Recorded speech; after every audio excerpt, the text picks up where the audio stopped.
کہ رسول اللہ صلی اللہ علیہ وسلم کے پاس کچھ مال آیا یا کوئی چیز آئی، آپ نے بعض صحابہ کو اس سے عطا کیا اور بعض کو کچھ نہیں دیا۔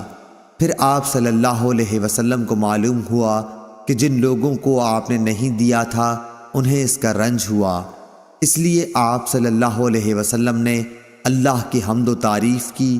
پھر فرمایا، اما بعد، خدا کی قسم میں بعض لوگوں کو دیتا ہوں اور بعض کو نہیں دیتا، لیکن میں جس کو نہیں دیتا وہ میرے نزدیک ان سے زیادہ محبوب ہیں جن کو میں دیتا ہوں۔ میں تو ان لوگوں کو دیتا ہوں جن کے دلوں میں بے صبری اور لالچ پاتا ہوں، لیکن جن کے دل اللہ تعالی نے خیر اور بے نیاز بنائے ہیں میں ان پر بھروسہ کرتا ہوں۔ عمرو بن تغلب بھی انہی لوگوں میں سے ہیں۔ خدا کی قسم میرے لیے رسول اللہ صلی اللہ علیہ وسلم کا یہ کلمہ سرخ اونٹوں سے زیادہ محبوب ہے۔